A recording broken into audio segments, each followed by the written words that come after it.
اب آئیے، جو لوگ کہتے ہیں کسی امام کی پیروی بہت ضروری ہے، تقلید بہت ضروری ہے، تقلید کے بغیر قرآن نہیں سمجھ سکتے، قرآن پڑھنا نہیں ہے، جنت نہیں ملے گی، جس کا کوئی امام نہ ہوتا اس کا امام شیطان ہو جاتا ہے، تو آئیے اس سب باتوں کے لیے سب سے پہلے ہم تقلید کیا ہے یہ سمجھ لیں۔ تقلید نکلا ہے قلادہ سے، قلد یقلد تقلید، عربی لفظ ہے اور اس کا معنی ہے قلادہ۔ قلادہ وہ ہوتا ہے جو جانوروں کے گلوں میں ڈال کے رسی سے کھینچا جاتا ہے، اسے بولتے قلادہ۔ آپ نے دیکھا ہوگا بیل ہے، اونٹ ہے، تو اس کو کیا ہے گلے میں رسی پہنا کہ وہ دوڑ بھاگ نہ جائے کہیں، اور اس سے اسے کھینچتے ہیں۔ ہاں، پٹا ڈالا ہوا جانور کو قلادہ بولتے ہیں۔ جو لفظ قرآن میں استعمال ہوا ہے وَلَا الْقَلَائِدَ وَلَا آمِّينَ الْبَيْتَ الْحَرَامِ، سورہ مائدہ کے اندر، تم جانوروں کو مسجد حرام کی طرف ذبح کرنے کے لیے لے جاتے ہو جن پہ تم پٹا ڈالے ہوئے ہوتے ہو کہ یہ قربانی کے جانور ہیں، کوئی انہیں تکلیف نہ دے۔ تو اس زمانے میں جب جانور لے جاتے تھے، آج تو مینا میں ہی سب کچھ کر کے گورنمنٹ دے دیتی ہے، لیکن پرانے زمانے میں لوگ اپنی اپنی بستیوں سے جانور لے جاتے تھے، تو جب لے جاتے تھے تو راستے میں کوئی چور اچکا یا کوئی تکلیف دینے والا جانوروں کو تکلیف نہ دے تو وہ کیا کرتے تھے، ان جانوروں کے اوپر پٹا ڈالتے تھے۔ ہاں، روپ، پہلے ہم بھی پٹا ڈالتے تھے، ہے نا، موبائل جب نیا نیا تھا دکھانے کے لیے پٹا ہوتا تھا، گلے میں پٹا ڈال کے کیا میرے پاس موبائل ہے۔ اب اتنا عام ہوا کہ کچرے والا بھی بات کرتا تھا، یہ کیا جی دکھانا ہے، سب کے پاس ہی ہے، بلکہ اندر رکھ لیے۔ پہلے دکھانے کا بڑا رواج ہوتا تھا، تو اسی طرح پٹا ڈالتے تھے، اور وہ پٹے میں لکھا ہوا یہ قربانی کا جانور ہے، کوئی چور چوری نہ کرے، کم از کم اللہ کا لحاظ کرے یہ جانور کو۔ تو اللہ کہتا ہے وَلَا الْقَلَائِدْ، جو پٹا ڈالے ہوئے جانور ہیں۔ قلادہ سے قلائد جمع ہے، اور قلادہ تقلید سے نکلا ہے، جس کا معنی کیا ہے، تم وہ ہو جس میں غیر نبی کا نہیں، نبی کا پٹا تو ہم پہننے کے لیے تیار ہیں جی، ہم محمدی کہلانے کے لیے تیار ہیں جی، خواہ اس میں ہمارے لیے کتنا ہی کیا ہے لوگوں کی طرف سے تکلیف کیوں نہ ہو، ہمیں اس سے انکار نہیں۔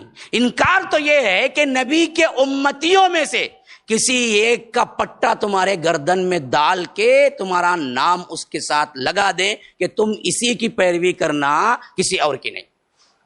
یہ تقلید ہے۔ کوئی مانتا ہے؟ ہمیں پتہ نہیں ہے اصل میں۔ اگر میں سمجھا کہ آپ کو پوچھو کیا تم مانتے ہو ایسی بات کو، تو بولیں گے ہمیں معلوم ہی نہیں، مولوی صاحب حنفی بولتے ہمیں ہی بولتے تھے، ہم نے کیا معلوم یہ بات ہے اندر کی۔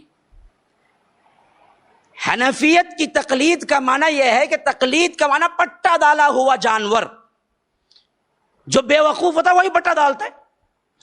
تو یہ پٹا ہمارے لحاظ سے بھی کیا ہے، بنایا گیا اور ڈالا گیا۔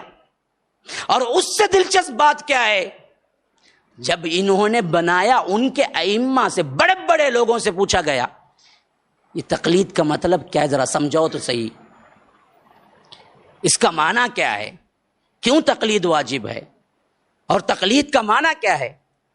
تو تمام تقلیدی ذہنیت رکھنے والے بلکہ نہ رکھنے والے سب اس بات پر متفق ہیں کہ تقلید کا معنی ہے کہ نبی کو چھوڑ کر کسی انسان جو نبی نہیں ہے اس کی بات کو مان لینا بغیر کسی دلیل کے، وہ تقلید ہے۔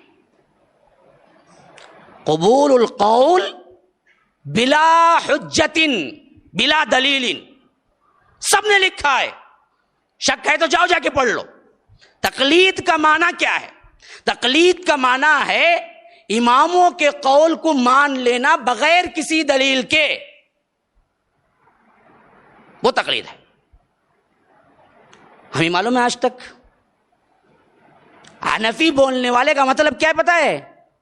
وہ بولتا ہے کہ ہم کتاب و سنت کی دلیل کبھی نہیں مانگیں گے، آپ صرف اتنا بولیں گے ابو حنیفہ یہ بولے تو ہم مان کے چلیں گے، اس سے زیادہ ہم کو کوئی دلیل نہیں چاہیے اور مانگیں گے بھی نہیں۔ ایسا جس کا عقیدہ ہو جنت جا سکتا ہے؟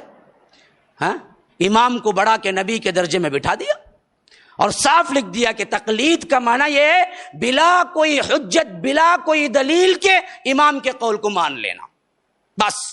اب آ کے بولے کہ امام کا قول یہ ہے، حدیث یہ ہے، تو پاک نکل، تو حنفی نہیں بن سکتا.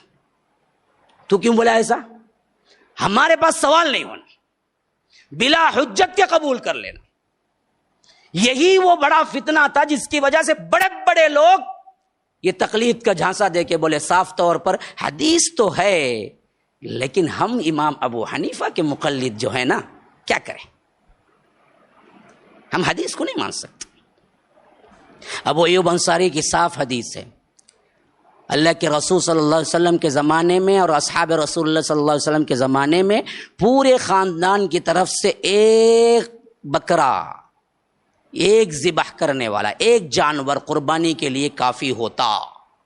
صحیح ترین حدیث ہے، خود ابو ایوب انصاری روایت کرتے ہیں. لیکن حنفی مسلک میں کیا ہے، ہر بالغ الگ ہو گیا تو وہ کیا ہے، بڑا ہو گیا تو وہ قربانی اس کے اوپر واجب ہے، بلکہ حدیث سے بالکل صریح ٹکرانے والا. جب ہم پوچھتے ہیں کہ بھائی اللہ کے رسول صلی اللہ علیہ وسلم کے زمانے میں اور اصحاب رسول اللہ کے زمانے میں ابو ایوب انصاری رضی اللہ عنہ وہ جو اللہ کے رسول صلی اللہ علیہ وسلم کے میزبان بنے، 6 مہینے جن کے گھر میں اللہ کے رسول رہے، اور وہ صحابی جن کو اللہ کے رسول نے بڑے بڑے خوشخبریاں سنائی، وہ بیان کرتے ہیں کہ ہمارے دور میں، رسول کے دور میں پورے خاندان کی طرف سے ایک جانور کیا ہے کافی ہوتا، اور تم اپنے مذہب میں لکھتے ہو کہ ہر بالغ کیا ہے اپنے لحاظ سے الگ قربانی کرے. تو کہتے ہیں ابو ایوب انصاری کی حدیث نے ہمیں پریشانی میں ڈال دیا ہے. کتنی بڑی جسارت دیکھو. یہ نہیں کہتے کہ کیا ہے غلطی ہو گئی ہم اس حدیث کو مانیں گے، کہتے ہیں کہ ابو ایوب انصاری کی حدیث نے ہمیں کیا ہے پریشانی میں ڈال دیا. یہ کیوں لائے یہ حدیث ایسی امام ابو حنیفہ کے خلاف؟ یہ بہت معمولی مثال دیا ہوں میں. بڑے بڑے مسائل میں کیا ہے سیدھے سیدھے ڈنکے کی چوٹ پہ کہتے ہیں کہ ہمیں یہ ماننا نہیں ہے، امام ابو حنیفہ رحمہ اللہ کا قول یہ ہے، ہم اسی کو مانیں گے. السلام علیکم ورحمۃ اللہ وبرکاتہ.